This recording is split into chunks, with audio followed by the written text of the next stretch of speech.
నమస్కారం. మా స్కూల్ తరపున నేను నా తెలుగు సంవత్సరాల పేర్లు ఎలా వచ్చాయి, ఎందుకు వచ్చాయి వివరంగా తెలుసుకుందాం. తెలుగు సంవత్సరాలకు ఉన్న 60 పేర్లు నారదుడి పిల్లల పేర్లుగా చెప్తారు. ఒకనాడు విష్ణువు నారదుడి గర్వాన్ని తగ్గించేందుకు ఒక మాయ చేస్తారు. అతడిని మహిళగా తయారు చేస్తారు.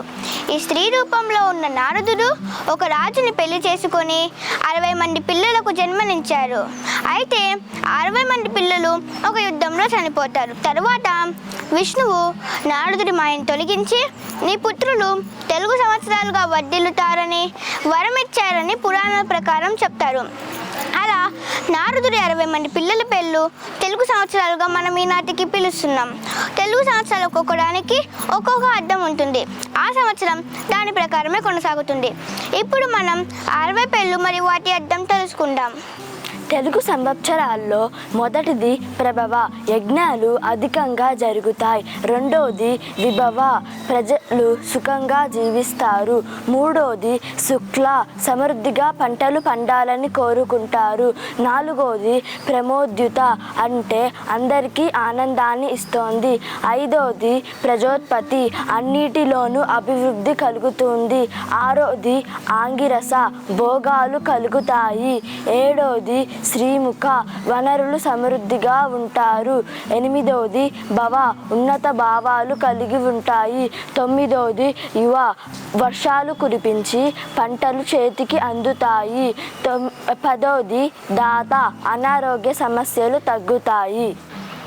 ఈశ్వర, క్షేమం ఆరోగ్యాన్ని సూచిస్తుంది. బహుధాన్య, దేశం సుభిక్షంగా సంతోషంగా ఉండాలని సూచిస్తుంది. ప్రమాది, వర్షాలు మధ్యస్థంగా కురుస్తాయి. ప్రమాది విక్రమ, పంటలు బాగా పండి రైతులు సంతోషిస్తారు. వృష, వర్షాలు సమృద్ధిగా కురుస్తాయి. చిత్రభాను, అద్భుతమైన ఫలితాలు పొందుతారు. స్వభాను, క్షేమం ఆరోగ్యం. తారణ, మేఘాలు సరైన సమయంలో వర్షించి సమృద్ధిగా వర్షాలు కురుస్తాయి. పార్జీవ, ఐశ్వర్యం సంపద పెరుగుతుంది. వ్యయ, అతివృష్టి అనవసరమైన ఖర్చులు. హేవళంబి, ప్రజలు సంతోషంగా ఉంటారు.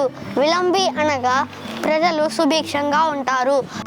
శార్వరి అనగా పంటల దిగుబడి తక్కువగా ఉంటుంది.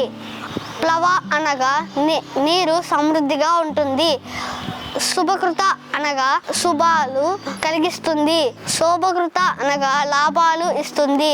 క్రోధి అనగా కోపం కలిగిస్తుంది. విశ్వావసు అనగా ధనం సమృద్ధిగా ఉంటుంది. పరాభవ అనగా ప్రజలు పరాభవాలకు గురవుతారు. పింగళ అనగా సామాన్య ఫలితాలు లభిస్తాయి. కాలయుక్తి అనగా కాలానికి అనుకూలంగా ఫలితాలు లభిస్తాయి. సిద్ధార్థి అనగా కార్యసిద్ధి లభిస్తుంది. రౌద్రి అనగా ప్రజలకు చిన్నపాటి బాధలు ఉంటాయి. దుర్ముతి అనగా వర్షాలు సామాన్యంగా కురుస్తాయి. దుందుబి అనగా క్షేమం మరియు ధ్యానం. రుధిరోద్గారి అనగా ప్రమాదాలు ఎక్కువగా ఉంటాయి. రక్తాక్షి అనగా అశుభాలు కలుగుతాయి. క్రోధన అనగా విజయాలు సిద్ధిస్తాయి. అక్షయ అనగా తరగని సంపద లభిస్తుంది. ప్లవంగ అనగా కోతి అని అర్థము.